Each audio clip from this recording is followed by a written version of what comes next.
Welcome to Out with Dan, the podcast that spotlights and examines the voices of LGBTQ+ authors, characters, and our allies. Together, we lift our voices and we tell our stories. I'm Dan White. Join me as I chat with this week's author.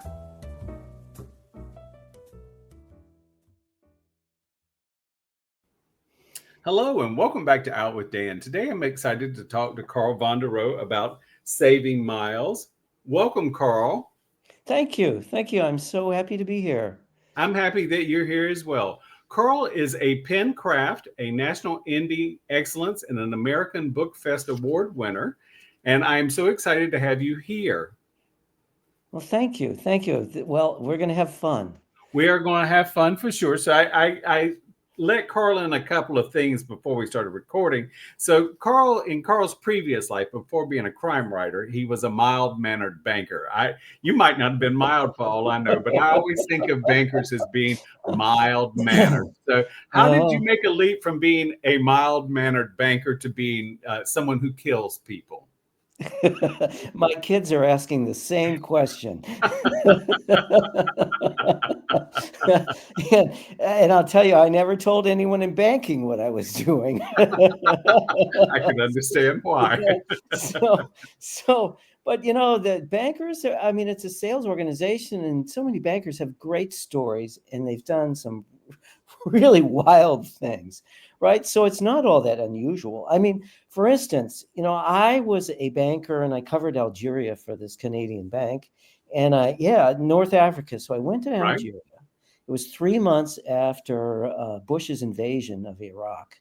Right, use my Canadian passport, as you can imagine. I don't blame you for that.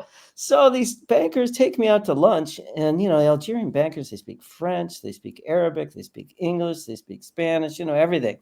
They took me out to lunch, and they said, "Well, did you hear anything last night at your hotel?" And they asked, "It's a nice hotel. You were, I said, "No," and they said, "Well, there were some some terrorists who took over the power station about a mile from your hotel, and there were some explosions. But the military came and they shot them, and it was done all very professionally." Good to know. So this is, that's when you say, "I'll take a Bloody Mary with my breakfast." Yeah. Oh my goodness. So go ahead. Now, I was going to say, I also know you lived in Canada and you lived in South America too. Is that correct? Yes. Yeah. I studied for a year in Medellin, traveled throughout Latin America. And then when I worked for a bank in Chicago, I did a lot of traveling in Latin America. We moved to Montreal, and I worked for a French-speaking bank handling Latin American trade, that kind of thing.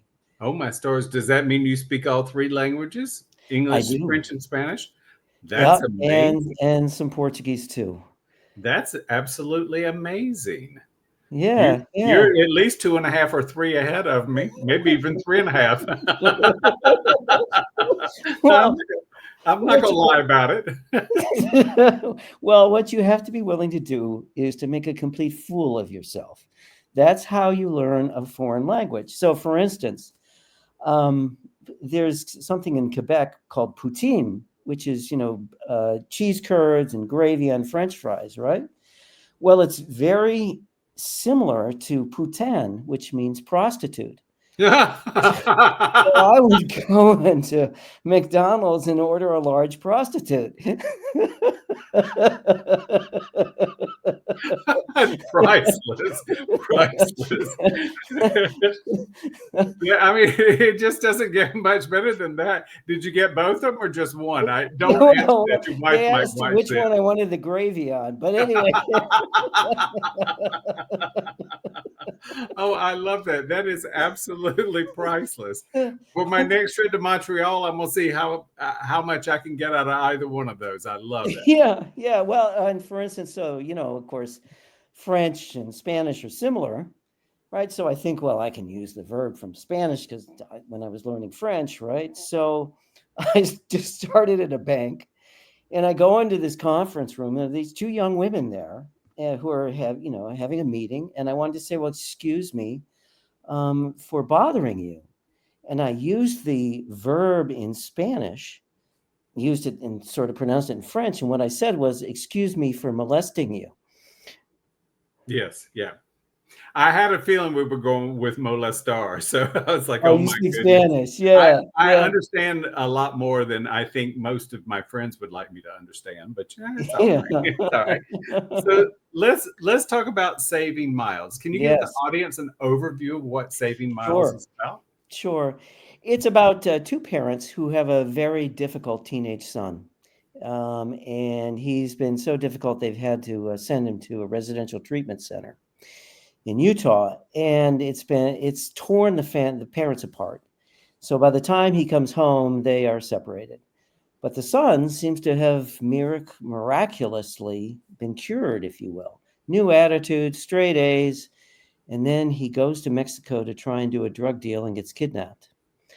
The parents, they spent all their money on the treatment center. How are they going to raise the ransom? Well, the wife knows her boss in her charity runs a bank, and he has all kinds of connections in Mexico. And the banker says, look, I will loan you the money for the ransom. I'll help you. I'll help you negotiate the ransom. All I want is, Wade, you're a star banker. I want you to come work for us. So what choice do they have? They do it. They get their son back, but then the trouble really begins because the bank is a bit shady. So I rarely ask origin stories. So is there a Yeah. particular origin for this? I mean, I know you have Yeah. a fabulous, imagination, but I mean, is there any?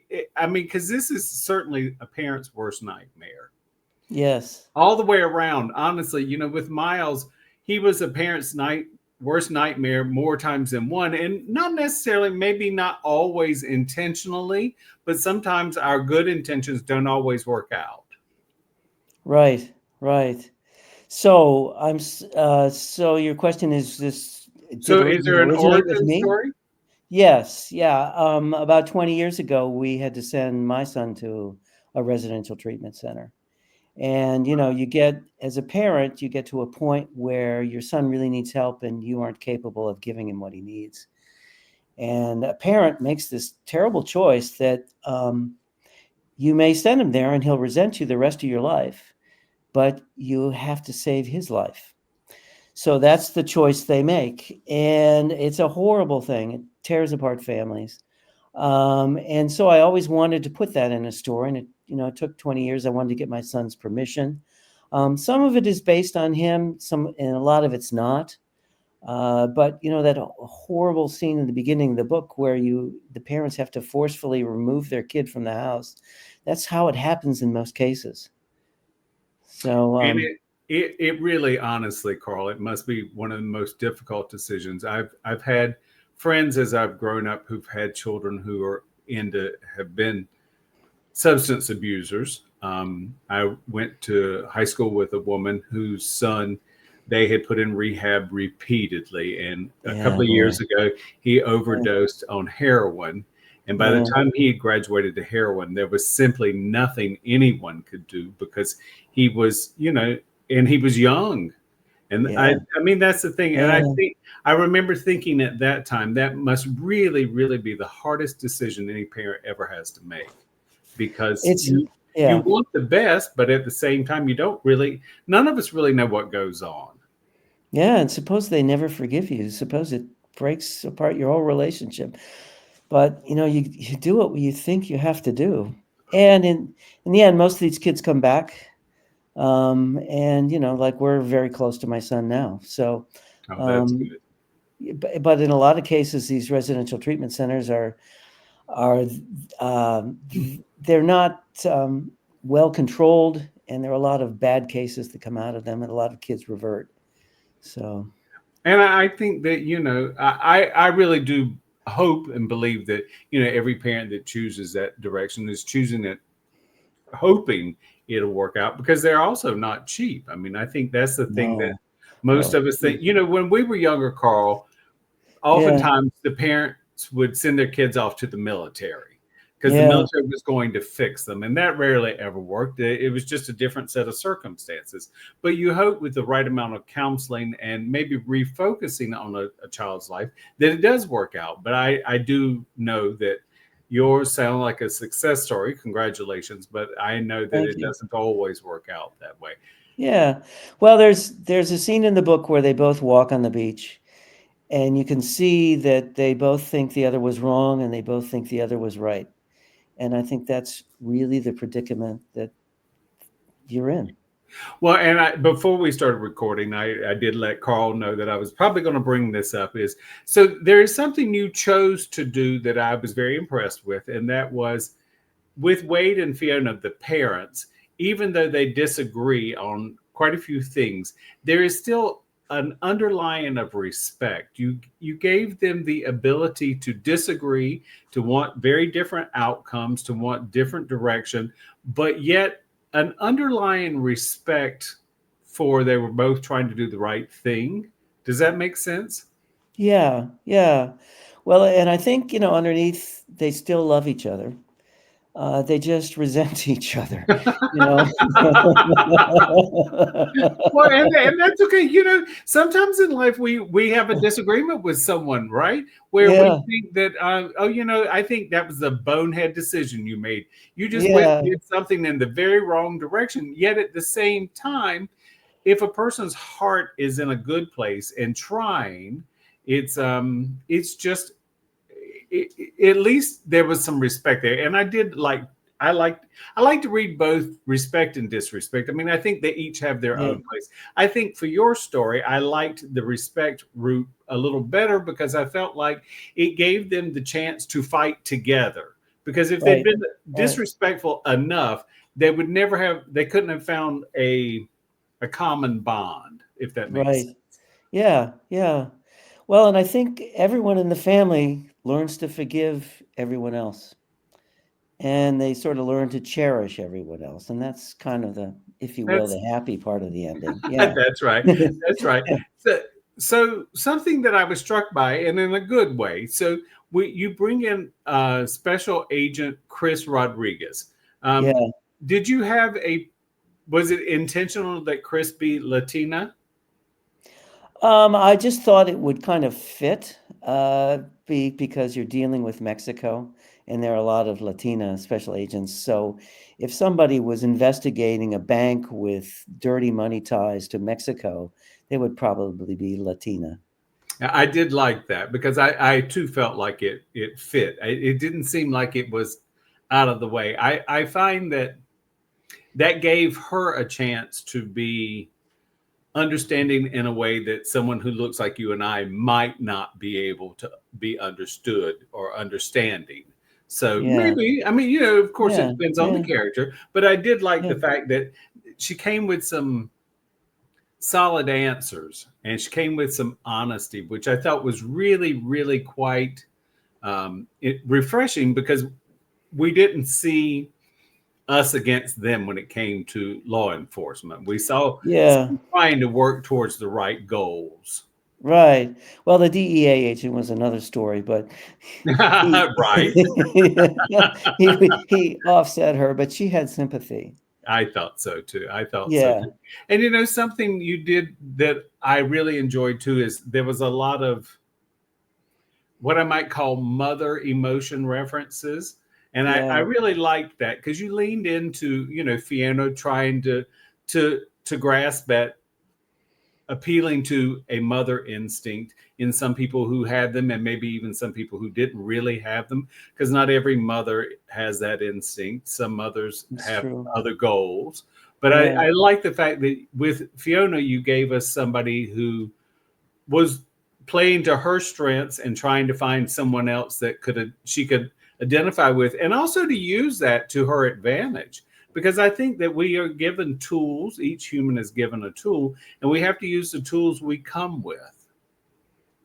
Yeah. Yeah. Well, I really I wanted to make sure I loved all my characters and that I could really understand where all of them came from. And so, I had to go back with Fiona. Why would she kick her husband out of the house? And why would she have an affair with a man who was 12 years younger than her? right?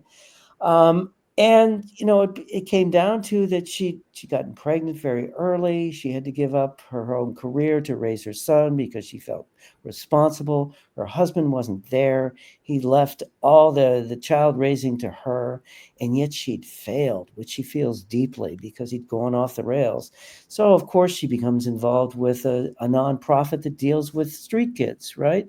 Other failed kids. So that's the kind of background you got in. And of course, one of my favorite scenes in the book is when she tells her son how she fell in love, because she realizes that he's fallen in love, and she really identifies with that in a way that Wade couldn't. No, no. Well, and I those are the human elements that you gave us, Carl, that made it so interesting and so much fun. Oh, thank you. Thank you. Yeah. So one of the things I was reminded about, again, something I've traveled internationally. It's been a while, but I have traveled Yeah. internationally, and I Yeah. think that we're led into a false sense of, what is the word? Not comfort, protection. I think when we travel internationally, that, well, Yeah. the State Department will handle it if anything goes wrong. Oh, yeah. And Yeah. and I think that so can you talk about that a little bit? Because Sure. Because I had to get up to speed on kidnapping, because the son was kidnapped. So I did a lot of research. I talked with another author who does kidnapping, and in his writing world, in Carl, his right? writing, right? We don't need to be sued now. And I talked with the FBI and the DEA, right? And I found out that when you're kidnapped in Mexico, they have to work through the Mexican authorities unless it's a murder or a really high level person. So they're stuck as to what kind of help they can give you. They can't negotiate for you. So you have to hire a negotiator. They can listen in and try and figure out where, by background noises, where the person is being held. But that's about it. Now, Mexico has a special kidnapping department, but they will only get involved after you've been gone for 48 hours, after the kidnapped Right. victim's been gone for 48 hours.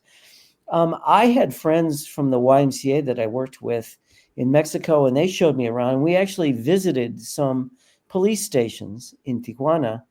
What happens when somebody's kidnapped? Well, we can't do anything for 48 hours, and you have to check every police station. There were 14 of these posts because they don't communicate one to the other. And do you recognize anybody in the yard? I mean, that's the kind of thing it is. And then plus, I talked to somebody who had been kidnapped Oh, wow. in Mexico because one of my friends knew him. So he had this taqueria stand. There's several of them, his family did. And these people from his own barrio kidnapped him. He knew them. He knew who they were. Oof. And his family wasn't fast enough in coming up with the money, so they cut off one of his toes and sent it to them. As a novelist, you have to use that. Of course, that's right. I Yeah. mean, and it is. I've heard and read of ears being shipped, and so Yeah. it's Yeah. just, but it's wow. And I think that let's be for real. I mean, you probably don't bar hop as much as I do, but let's be for real. You don't have to be in Tijuana. We could drive around LA and San Diego, and I could show you a couple of places you can get into trouble if you'd like. So, anyone who's listening who thinks, oh, well, that's a foreign country, Mexico. Yes, it's not the United States, but you can get into the same kind of trouble You in this can. country if you You don't can. mind your own P's and Q's. You can. Yeah. Well, and I recently, in another book, I had to find a restaurant where the cartel could have murdered somebody. So what do? Go to a restaurant and ask the owner, could somebody be murdered out in front of your restaurant? Is this a good place?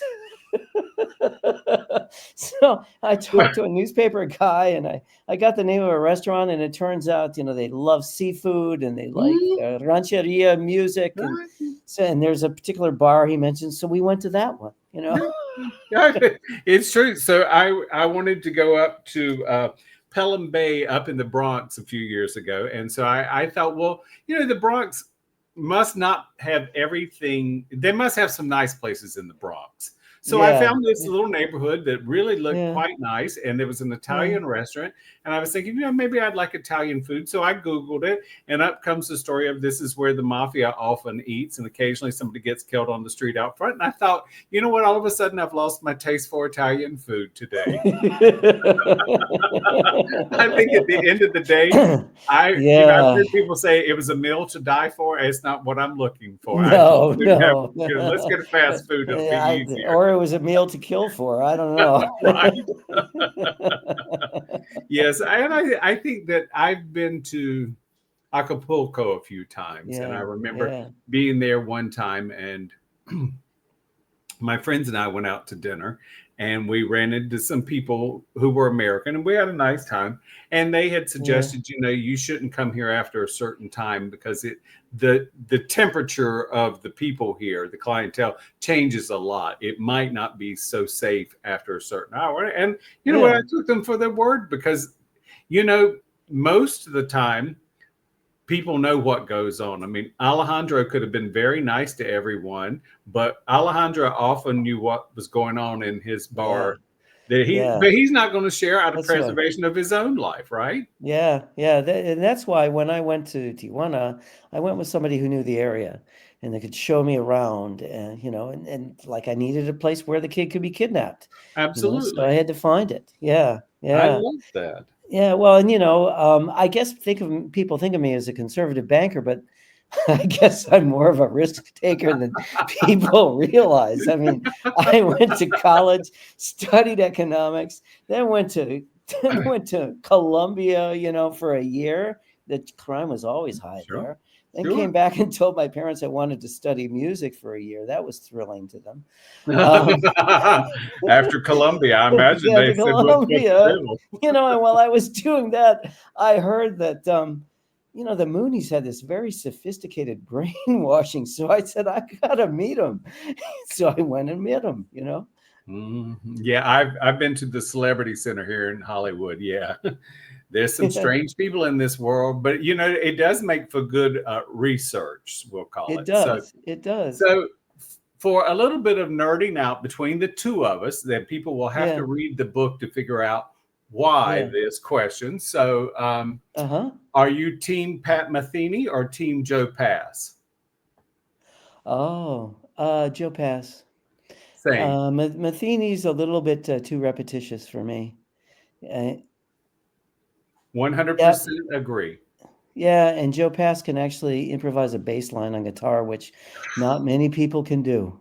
Yeah, No, I mean, he was called a virtuoso for a reason. Just yeah, absolutely yeah, amazing. So, and I knew yeah. you knew both of them since you mentioned them in your book. I'm like, so do I you play the guitar, Carl? I used to.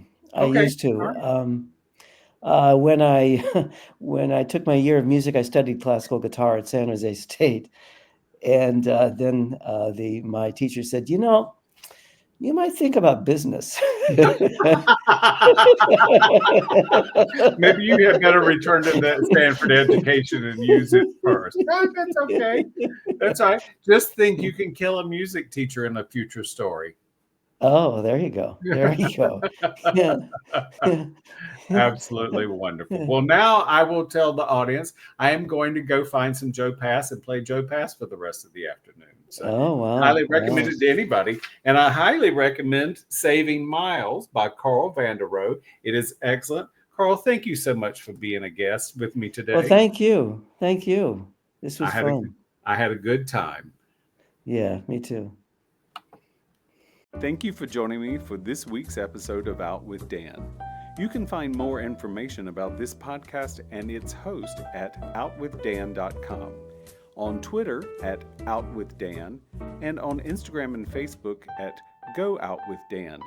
This podcast is hosted by Authors on the Air Global Radio Network, and the theme music is provided by bensound.com. Join us again soon for the next episode of Out with Dan.